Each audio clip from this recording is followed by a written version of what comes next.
The guest with this article, which is called Insightful Learning 2021, is Justina Mialik.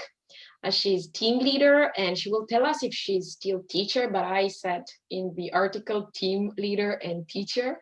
I met Justina in March 2020 with the first group and the last one for now of school development course. It's an EUNEOS course, but with Forum, Forum Schule, an NGO from Germany. And well, okay, welcome Justina. So just let us know whatever you feel like about you and your school. And the first question is going to be, can you please break down the process of prototyping for us? How did you start using prototyping on purpose, let's call it? Hello, Angela, and thank you for having me today. It was a very unexpected invitation I received recently that made my day. And I'm very pleased we can share those ideas that we have in common.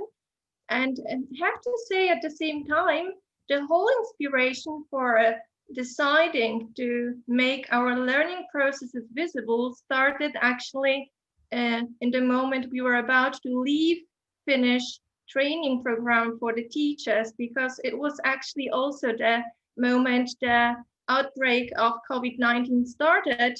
And I remember this day when you told us with other great teacher attending the training, the first thing you have to do when you come back home is you have to gather your people and let them know they are going to deal with something that will change and disturb the process of education. So we called it at that time confusion. And the first skill that was supposed to be learned and talked about and discussed and observed is how we, the teachers, the students, and also the parents who are deeply involved in the process of education are going to deal with the confusion. And I remember sitting on the train traveling around thinking of how to start making learning visible if I'm not going to see my students.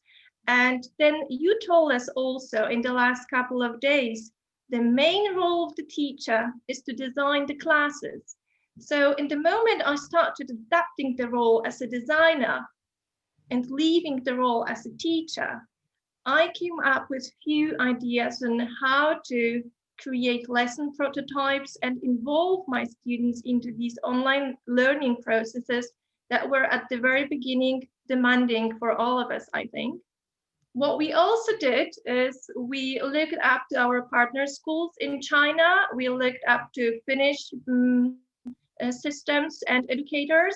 We looked up to our partner school in the USA, in Vermont. We spoke to the teachers. We had some very good researchers done in team among our teachers and students, as well as literature review. I'm not really sure if I can actually recommend a book here in this interview, but one of my favorite ones is from John Hattie, Visible Learning and Teachers. Can you see it? Yep, perfect, perfect. So that will be my biggest advice at this point, to start with the book. Thank you. Thank you for sharing. Perfect. Actually, we have a course coming up. Coming up means it's developing, and it's called Coaching STEAM. And actually in the middle, it's not about STEAM so much as it is about what you showed, the title there, visibility, making the learning traceable. We recognize the process. Okay, you mentioned uncertainty. No, you mentioned confusion, which is a very strong emotion. Yep, we heard Arto talking about confusion. And that was a very good moment with our course, School Development, for observing confusion and uncertainty. You gave us very interesting ideas about how you scheduled and planned that. I'm going to ask again if you can add anything else about how you made space as a team leader, as a teacher, how you made space for the uncertainty and vulnerability of prototyping to happen. As we know, new ideas do create a space of uncertainty and vulnerability. Mhm. Good. Well, to answer this question, I would basically use also one of the advices I was given in Finland. Designing requires time, and you gain the time in the moment you leave some space for it, and you take decisions like you have to leave something behind you and get rid of some habits, routines you got used to before in order to get more space and be able to practice some new activities or replace the old ones with the new ones. So combining reflections, online discussions with our students, visible learning that we are gaining the knowledge of because we are still in the process of gaining this knowledge, and reading, loads of reading, help us to see how much space we need, right? Because we all different. The global schools are great. We are all international. We speak different languages, but we have to adapt to different learn curriculum and make sure our students proceed. So when you ask yourself the questions, not where you want them to be, what the question, how to help them at first, you will probably know how much space you need to reorganize yourself and transfer this learning into visible learning. And then, of course, as you have mentioned it a couple of times before, replace it and do not be afraid of replacing things, but still observing while doing so. That was the thing we started doing here and passing to our fellow colleagues as a first advice that was given. Okay, so the space, that's very important. I don't know if they are connected, but in your document, I really liked, you mentioned learning objectives, but you also mentioned learning intentions or lessons intentions. So focusing on the process, that is also something you mentioned, rather than the outcome itself of the creativity and prototyping. What tools or how did you make space for feedback from the teachers? So you support this process. As you said, it's an ongoing process. It needs time. How did you make a space for that, for feedback? And teachers to feel safe, to Well, offer feedback to themselves, to receive feedback? Right. Well, expert teachers can easily identify the most important way which represents the subject they teach. So what we wanted to know is we wanted to know how they are dealing with their subjects in a homeschooling time, and ongoing meetings, reviews, online conferences we set up once a week, and then we extended the time we needed for them, as well as looking for problem-solving ideas in certain individual talks. Gave us a certain level of stability. So we knew we are gaining more time, more knowledge, we are sharing this knowledge, we are using some external observation, like looking up to other schools, talking to other teachers, and reading a lot. As I've said before, these were the basic indicators we are moving towards a good direction. And the intentions we had, and our teachers also shared them with us, were to influence the surface and deep student outcomes, to give them the space we had, to give them the time, and actually to share the expectations we have, because you not only as a teacher, but as a human being going to work, you have to work under different circumstances, and it was all new to us. So if you expect from your employee a certain behavior and this assistance in a certain way, you have to also be capable of delivering to your students in digital classrooms, which we are basically creating, and respond to their behavior. And sometimes it is a very good way to ask them about that. And they also assisted us. It was two-way cooperation, I think. So that was the best way to reach this goal. Thank you. You mentioned a few times the space and time you are creating when you let go. of the things that served you but no longer serve you. Also, you mentioned the student agents. Students can help with these digital classes, and actually they are co-teaching or co-regulating the behavior in digital learning. One of my last questions, just before the last question, is how is your school more resilient now than before with the prototyping learning?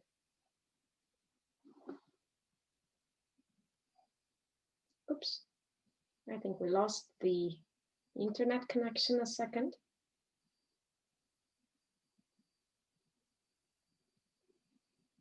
Hi, welcome back. Welcome back. Internet happens.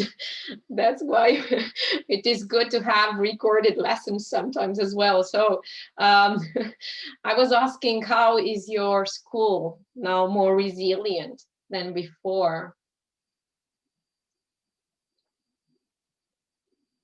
You need to check your microphone.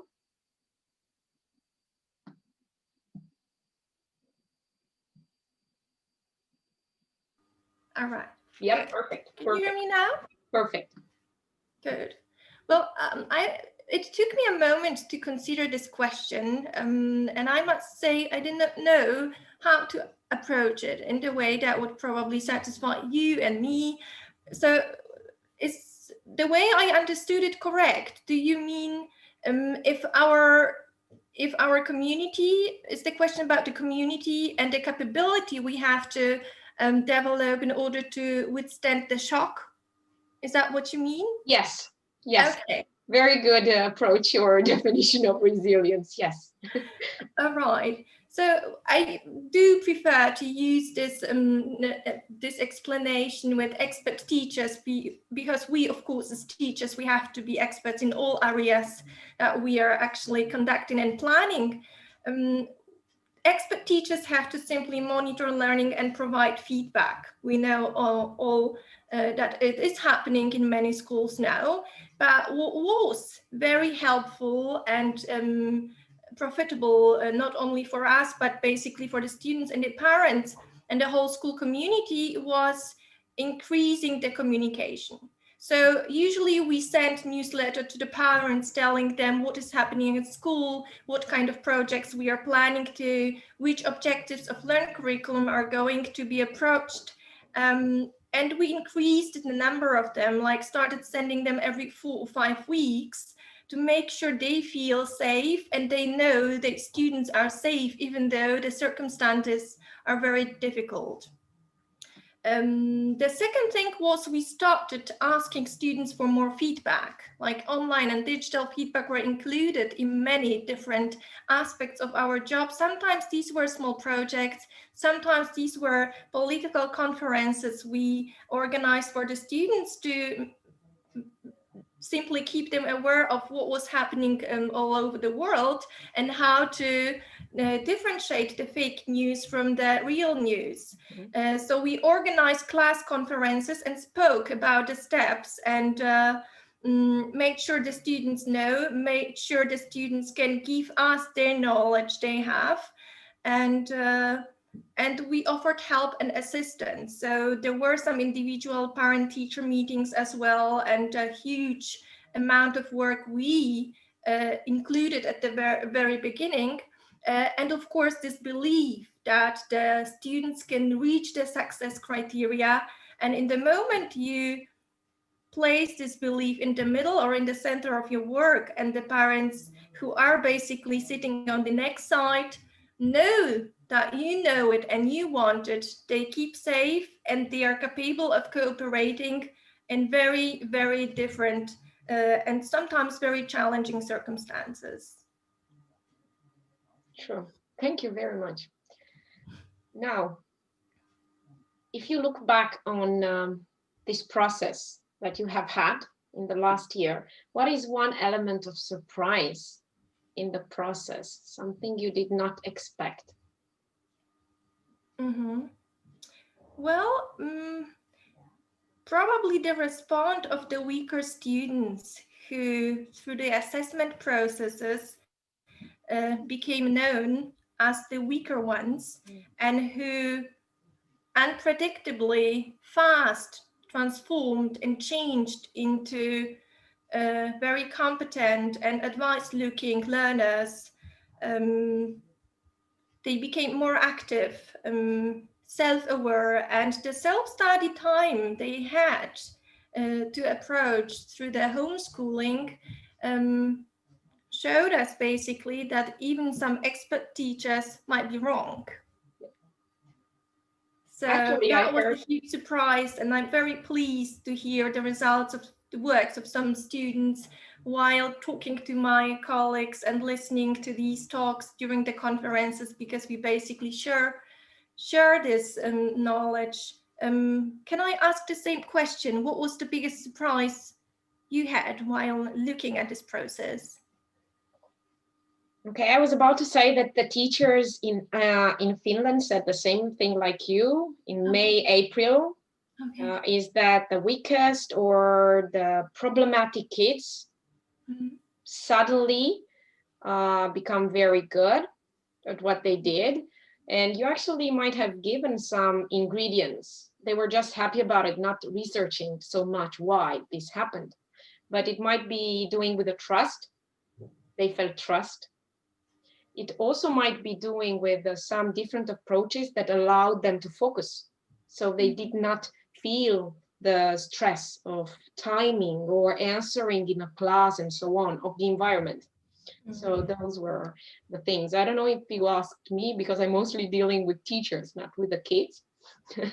But the teachers that were answering like last year, what's going on, and we didn't understand, like, what is this? Looking at what is going on was this. Like, for example, some of the girls did not want to stay online synchronous live. So they prefer the teacher to tell them what they have to do, and would be in Google Classroom but not stay live. So the teacher also had to adapt to these more self-regulated students and not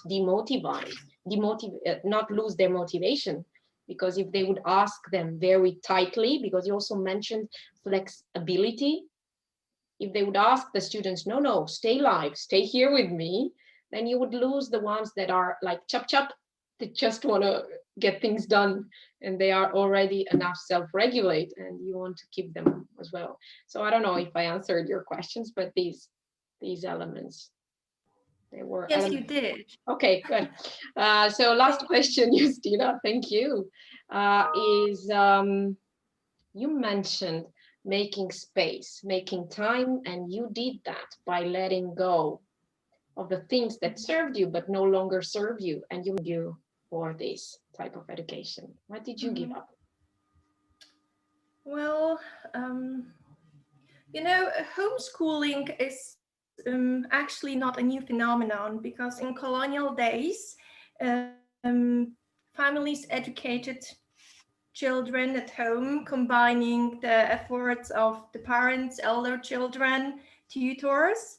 And it is something that is still happening in the United States. They are allowed to do homeschooling, they do it, it works. There has not been much research done on that because some effects are not very strongly visible. However, it is still working in some families. And at the same time, we have these political leaders who speak endlessly about high standard of education and schools that have to support the students and make sure basically that the standard they offer is according to the references in the European Union, for instance. And students somehow stay behind them. They stay behind the expectation we set when they attend school. So what I gave up was a fear of losing, of making a mistake, and the idea of setting up a standard. I changed the mind in the moment I started observing my students, speaking to them, and I simply made sure to come back to the nature. Very popular slogan nowadays, but in the moment we told the students, because German regulations allow the families to decide whether they can attend school or not, or do homeschooling in these days. They of course chose the option mostly to stay at home, but in the moment we offered a school trip in the woods, they all appeared and came back, but only for one day. So that was the moment I realized maybe it's all not about these endless talks of politicians and standard. Maybe it's all about them, and let them be the way they are. Thank you very much. Thank you very much. That was a very nice and open heart discussion. I think, as said, I met you for just 1 week and we were in a larger group. But now I see you have open mind, as you always did, as before I met you. You have an open heart. You had this moment where you realize that the children have to let be and just trust, and this open the heart and invites the learning through the heart and through the mind and through the will. You are a decisive team leader and a teacher, which means it will take decisions. It will stand by decisions and allow people and students and parents to come in their own time and create space. And that means a decisive leader. Thank you very much. I think the teachers that will join this article and listen to this interview will have a great time of reflection together with you. So thank you very much for that, Justina. You're welcome.